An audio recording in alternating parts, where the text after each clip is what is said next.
ನಮಸ್ಕಾರ ಫ್ರೆಂಡ್ಸ್, ಇವತ್ತು ನಾನು ನಿಮಗೆ ಈಸಿಯಾಗಿ ಮಾಡುವಂಥ ಒಂದು ಗ್ರೇವಿ ಹೇಳ್ಕೊಡ್ತಾ ಇದ್ದೀನಿ. ಬೆಂಡಿ ಗ್ರೇವಿ, ಸೆಮಿ ಗ್ರೇವಿ ಮಾಡ್ಕೋಬೋದು. ಇದು ಚಪಾತಿಗೆ, ದೋಸೆಗೆ, ರೈಸ್ಗೆ ಎಲ್ಲದಕ್ಕೂ ತಿನ್ಕೋಬೋದು. ತುಂಬ ಚೆನ್ನಾಗಿರುತ್ತೆ. ಮಾಡೋದು ಹೇಗೆ ಅಂತ ಹೇಳ್ಕೊಡ್ತೀನಿ. ಅದಕ್ಕೆ ಏನೇನು ಬೇಕು ಸಾಮಗ್ರಿಗಳನ್ನ ಹೇಳ್ತೀನಿ. ಒಂದು 8 ಪದಾರ್ಥ ಇದ್ದರೆ ಸಾಕು, ಮನೇಲಿರೋದ್ರಲ್ಲೇ ಎಲ್ಲ ಮಾಡ್ಕೋಬೋದು. ಏನೇನು ಹಾಕ್ಬೇಕಂತ ತೋರಿಸ್ಕೊಡ್ತೀನಿ.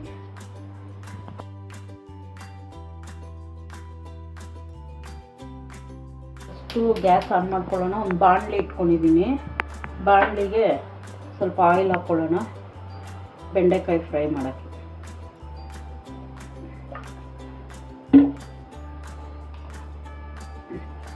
ಎಣ್ಣೆ ಕಾಯಬೇಕು ಒಂದು 5 ನಿಮಿಷ.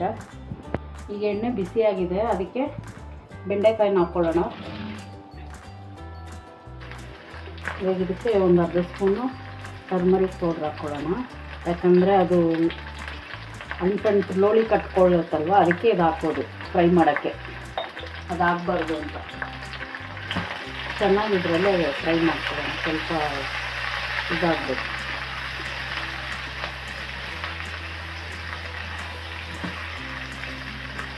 ಅದು ಫ್ರೈ ಆಗ್ತಾ ಇರಲಿ. ಇವಾಗ ನಾವು ಮಸಾಲೆ ಅದಕ್ಕೆ ರೆಡಿ ಮಾಡ್ಕೊಳ್ಳೋಣ. ಈಗ 1 ಕಪ್ಪು ಗಟ್ಟಿ ಮೊಸರು ತೊಗೊಂಡಿದ್ದೀವಿ. ಅದಕ್ಕೆ ಕೆಲವೊಂದು ಮಸಾಲೆ ಐಟಮ್ಸ್ ಹಾಕ್ಕೋಬೇಕು. ಅದಕ್ಕೆ ಬಂದು ಒಂದು ಸ್ಪೂನ್ ಚಿಲ್ಲಿ ಪೌಡರ್, 1/2 ಸ್ಪೂನು ಜೀರಾ ಪೌಡರು, ಧನಿಯಾ ಪೌಡರು ಒಂದು 1.5 ಸ್ಪೂನು, 1 ಸ್ಪೂನೇ ಸಾಕು. ಗರಂ ಮಸಾಲೆ ಒಂದು ಅರ್ಧ ಸ್ಪೂನ್ ಹಾಕ್ಕೊಳ್ಬೇಕು. ಎಲ್ಲ ಹಾಕಿ ಮಿಕ್ಸ್ ಮಾಡ್ಕೋಬೇಕು.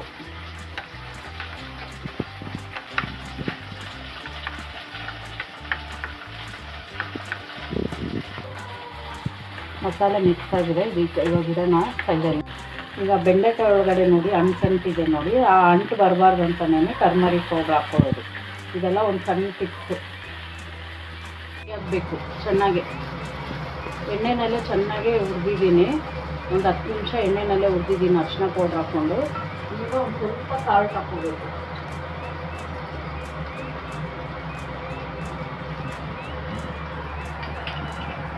ಸಾಲ್ಟ್ ಹಾಕಿ ಒಂದು 2 ನಿಮಿಷ ಹಿಡ್ಕೊಂಡು ಒಂದು ಪ್ಲೇಟ್ಗೆ ತೊಗೊಳ್ಬೇಕು.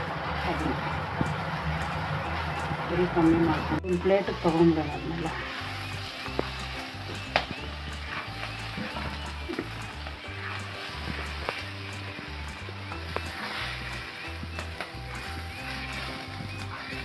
ಅದೇ ಬಾಣಲಿಗೆ ಇನ್ನೊಂದು ಸ್ವಲ್ಪ ಆಯಿಲ್ ಹಾಕ್ಕೊಳ್ಳೋಣ.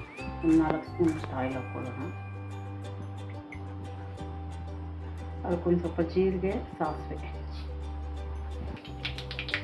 ಸಾಸಿವೆ ಸುರಿದೈತೆ. ಇದಕ್ಕೆ ಸ್ವಲ್ಪ ಒಂದು 3 ಈರುಳ್ಳಿ ಹಾಕ್ಕೊಳ್ಬೇಕು. ಸಣ್ಣಗೆ ಹೆಚ್ಕೊಂಡಿದ್ದೀನಿ 3 ಈರುಳ್ಳಿ. ಅದನ್ನ ಹಾಕಿ ಫ್ರೈ ಮಾಡಬೇಕು.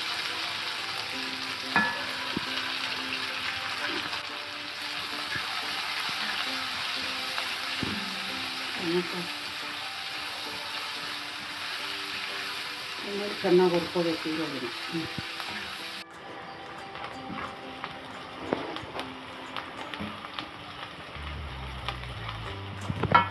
ಆಗಿದೆ. ಇದಕ್ಕೆ ಇವಾಗ ಒಂದು 3 ಟೊಮೆಟೊ ಹಾಕ್ಕೊಳ್ಳೋಣ. ಚಿಕ್ಕ ಸೈಜು 3, ದೊಡ್ಡದಂದರೆ 2. ಈ ಟೊಮೆಟೊ ಹಾಕಿ ಚೆನ್ನಾಗಿ ಬಾಡಿಸ್ಕೊಳ್ಳೋಣ. ಇವಾಗ ಇದು ಟೊಮೆಟೊ ಫುಲ್ಲು ಫ್ರೈ ಆಗಿದೆ. ಇವಾಗ ಈ ಟೈಮ್ನಲ್ಲಿ ಏನು ಮಾಡಬೇಕು, ಸ್ಟವ್ ಆಫ್ ಮಾಡಿಬಿಡ್ಬೇಕು. ಸ್ಟವ್ ಆಫ್ ಮಾಡಿ ಇದೇನು ಮಸಾಲೆ ಮಾಡ್ಕೊಂಡಿದ್ದೀವಲ್ಲ ನಾವು, ಇದನ್ನು ಇದಕ್ಕೆ ಹಾಕ್ಕೊಳ್ಳೋಣ.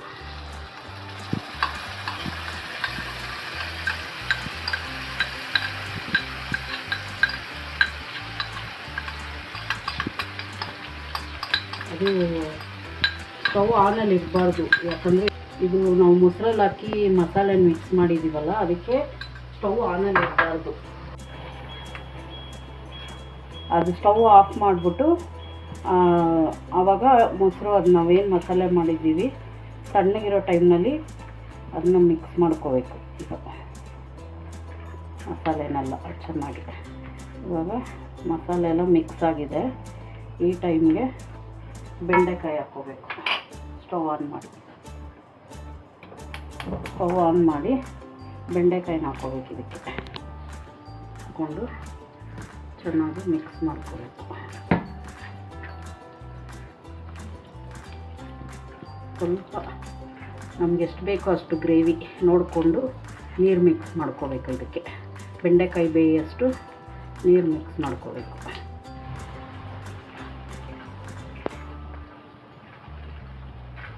ಈಗ ಇದಾಗಿದೆ, ಗ್ರೇವಿ ಆಗಿದೆ. ಹೆಂಗಿದೆ ಅಂತ ಟೇಸ್ಟ್ ಮಾಡಿ ನೋಡಿ ಹೇಳ್ತೀವಿ. ನೀವು ಮಾಡಿ, ಚೆನ್ನಾಗಿರುತ್ತೆ. ಒಂದು ಸತಿ ಮಾಡಿ ನೋಡಿ, ಚೆನ್ನಾಗಿರುತ್ತೆ.